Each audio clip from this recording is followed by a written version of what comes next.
এই মুহূর্তে মার্কিন ক্ষমতার শীর্ষ ব্যক্তিত্ব ডোনাল্ড ট্রাম্পের গলায় ঠিক এমন এক যুদ্ধের দড়ি এসে পেঁচিয়ে ধরেছে, যা থেকে বেরিয়ে যাওয়ার আর কোনো সহজ পথ খোলা নেই। ভূরাজনীতি আর কূটনীতির খুবই জটিল খেলায় তিনি এমন এক বিপজ্জনক ফাঁদে পা দিয়েছেন, যেখানে পেছনে ফেরার পথ বন্ধ আর সামনে রয়েছে নিঃশব্দ এক অর্থনৈতিক ও সামরিক ধসের আতঙ্ক। সৌদি আরব থেকে কাতারের মতো মিত্র দেশগুলো কেন হঠাৎ ট্রাম্পকে একঘরে করে দিল?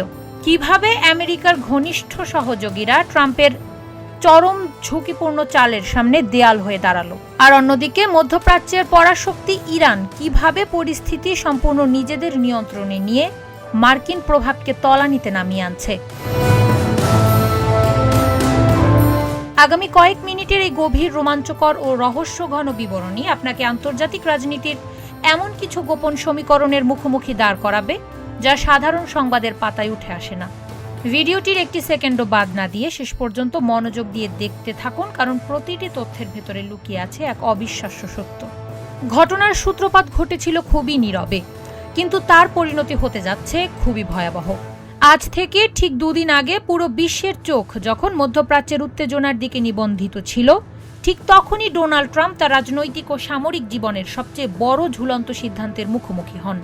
তিনি পরিকল্পনা করেছিলেন ইরানের ওপর এক চূড়ান্ত এবং ধ্বংসাত্মক হামলা চালানোর, যার মূল লক্ষ্য ছিল ইরানের সেন্ট্রাল ব্যাংক এবং তাদের মূল সামরিক স্থাপনাগুলোতে বড় ধরনের আঘাত হানা। কিন্তু ট্রাম্প ভেবেছিলেন এই চালটি তিনি একাই চালবেন এবং আঞ্চলিক পরাশক্তিগুলো তার পেছনে চোখ বন্ধ করে দাঁড়িয়ে থাকবে। কিন্তু বাস্তবতার দাবার ছকে দেখা গেল হিসাব একেবারেই ভিন্ন। ট্রাম্প যখন মনে করেছিলেন এই চূড়ান্ত হামলায় তার সাথে সবাই একাত্ম হয়ে দাঁড়াবে, ঠিক তখনই পাশ থেকে প্রথমে বড় ধাক্কাটি আসে। সৌদি আরব এবং কাতারের মতো হেভিওয়েট দেশগুলো সরাসরি জানিয়ে দেয় তারা এই আত্মঘাতী পদক্ষেপের অংশ হতে রাজি নয়। ইউরোপীয় মিত্ররাও একের পর এক মারাত্মক সতর্কবার্তা পাঠাতে শুরু করে। কিন্তু ট্রাম্প কার কথায় প্ররোচিত হয়ে এমন এক চরম সিদ্ধান্তের দিকে পা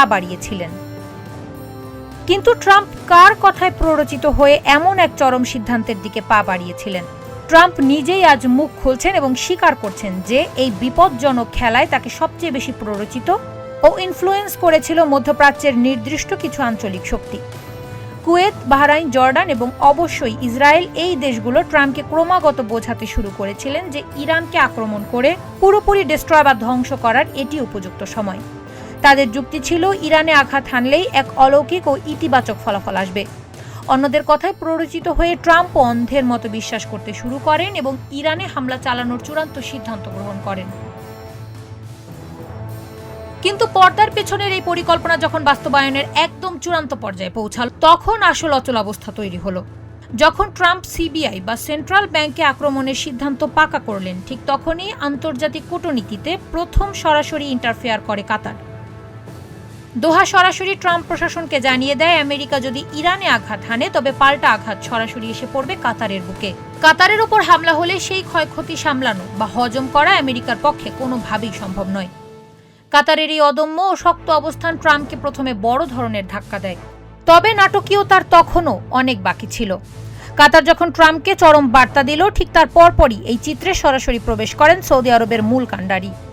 সৌদি আরব স্পষ্ট ভাষায় জানায় ইরানের ওপর যে কোনো ধরনের আক্রমণ পুরো পরিস্থিতিকে নিয়ন্ত্রণের একদম বাইরে নিয়ে যাবে। তাই এমন কোনো বিপজ্জনক সিদ্ধান্ত যেন কোনোভাবেই নেওয়া না হয়। কিন্তু ডোনাল্ড ট্রাম্প কাতার বা সৌদি আরবের এই আশঙ্কাজনক বার্তাগুলোকে তেমন একটা পাত্তা দিতে চাননি। তিনি ভেবেছিলেন 11 ঘন্টার শেষ মুহূর্তে দাঁড়িয়েও তিনি তার আক্রমণ চালিয়ে যাবেন।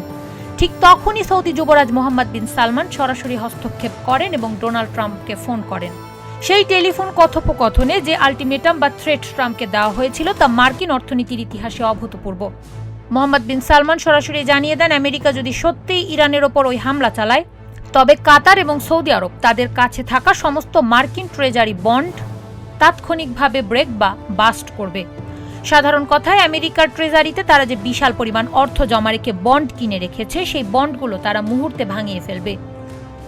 বিষয়টিকে যদি সহজ ভাষায় বোঝানো যায়, তবে ট্রেজারি বন্ড হলো ব্যাংকের বড় অঙ্কের ফিক্সড ডিপোজিটের মতো, যেখানে নির্দিষ্ট সময় পর লাভসহ অর্থ ফেরত পাওয়া যায়, আবার গ্রাহক চাইলে যে কোনো মুহূর্তে তা ভাঙতে বাধ্য করতে পারে। এখন চিন্তা করে দেখুন, কাতার এবং সৌদি আরবের মতো ধনী দেশগুলোর এক একটির কাছে আমেরিকান ট্রেজারি বন্ড রয়েছে শত শত বিলিয়ন ডলারের ওপর। এবার মার্কিন যুক্তরাষ্ট্রের অভ্যন্তরীণ অর্থনীতির দিকে তাকালেই বোঝা যাবে ট্রাম্প কত বড় বিপদে পড়েছেন। বর্তমানে আমেরিকান ইকোনমি প্রায় $40 ট্রিলিয়ন বিশাল ঋণের পাহাড়ে চাপা পড়ে আছে, যার মধ্যে শুধু ট্রাম্পের ক্ষমতার সময়কালের ভেতরেই ঋণের খাতায় যুক্ত হয়েছে $16 ট্রিলিয়ন। অবস্থা এতটাই শোচনীয় যে প্রতি 3 মাস অন্তর মার্কিন সরকারকে $1 ট্রিলিয়ন বেশি ঋণ করে নিজেদের চাকা সচল রাখতে হচ্ছে। এ অবস্থায় সৌদি আরব ও কাতার যদি $100 বিলিয়ন ট্রেজারি বন্ড ভাঙার নির্দেশ দেয়, তবে আমেরিকার সেই বিশাল অঙ্কের নগদ অর্থ ফেরত দেওয়ার বিন্দুমাত্র সক্ষমতা বা সফটওয়্যার এই মুহূর্তে নেই। বিপদের পরিধি এখানেই শেষ নয়। সৌদি আরব যদি সত্যি সত্যি ট্রেজারি বন্ড ভাঙার পথে হাঁটে, তবে সেই সুযোগে চীনসহ বিশ্বের অন্যান্য পরাশক্তি এবং ব্রিক্সভুক্ত ছোট বড় অনেক দেশ যাদের বিশাল অঙ্কের ট্রেজারি বন্ড ওয়াশিংটনে আটকে আছে, তারাও এই একই পথ ধরবে। এমনকি ইউক্রেন যুদ্ধের কারণে আমেরিকার কাছে ফ্রোজেন হয়ে থাকা রাশিয়া $600 বিলিয়ন বেশি সম্পদও ফেরত দেওয়ার চরম চাপ তৈরি হবে। এমনকি ইউক্রেন যুদ্ধের কারণে আমেরিকার কাছে ফ্রোজেন হয়ে থাকা রাশিয়া $600 বিলিয়ন বেশি সম্পদ ফেরত দেওয়ার চরম চাপ তৈরি করবে যদি এই উত্তাপ আরও বাড়ে। ট্রাম্পের অর্থনৈতিক ও কূটনৈতিক দেউলিপনা এমন জায়গায় পৌঁছেছে যে এই চাপ তিনি কোনোভাবেই কন্ট্রোল করতে পারছেন না। আর ট্রাম্পের এই চরম দুর্বলতার পুরো ফায়দা খুবই চতুরতার সাথে লুটে নিচ্ছে ইরান। ওয়াশিংটন যখন চরম অস্থিরতায় ভুগছে, তখন হরমুজ প্রণালীতে ইরান নিজেদের অপ্রতিদ্বন্দ্বী শক্তি হিসেবে জানান দিচ্ছে। ট্রাম্প গত 48 ঘন্টায় বারবার নেগোসিয়েশনের আকুতি জানালেও ইরানের পররাষ্ট্র মন্ত্রণালয়ের মুখপাত্র সরাসরি জানিয়ে দিয়েছেন মার্কিন যুক্তরাষ্ট্রের সাথে জিরো আলোচনা, কোনো ধরনের বৈঠকই তাদের সাথে আর হচ্ছে না। ইরান এখন একমাত্র আলোচনা করছে প্রতিবেশী ওমানের সাথে, তাও কেবল নিজেদের টেরিটোরিয়াল ওয়াটার বা জলসীমা রক্ষাকে কেন্দ্র করে।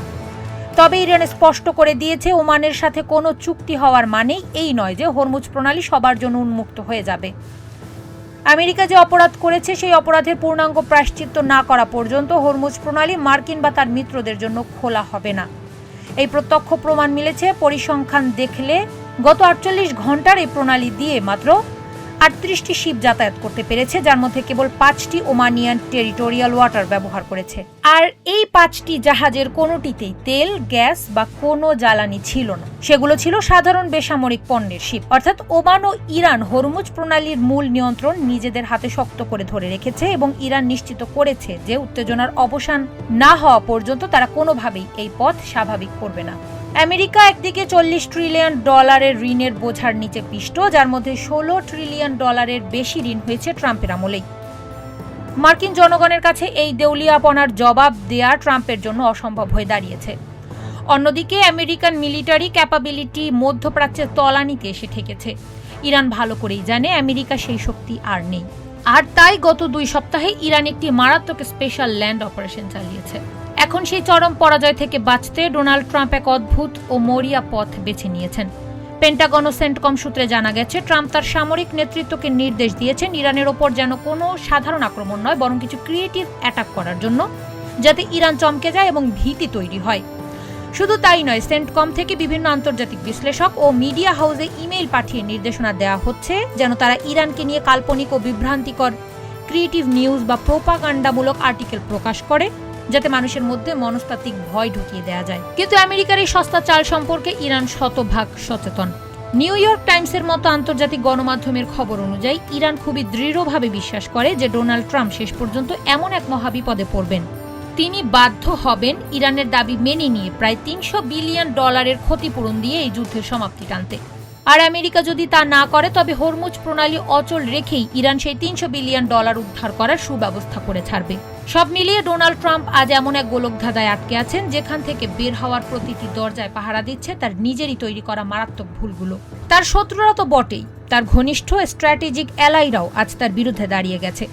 ভূ রাজনীতির এই থ্রিলার ড্রামায় ট্রাম্পের এই বিপজ্জনক পরিস্থিতি সামনের দিনগুলোতে আরও কোন কঠিন রূপ নেয় তার সময় বলে দেবে। কারিবা, ভোরের আকাশ।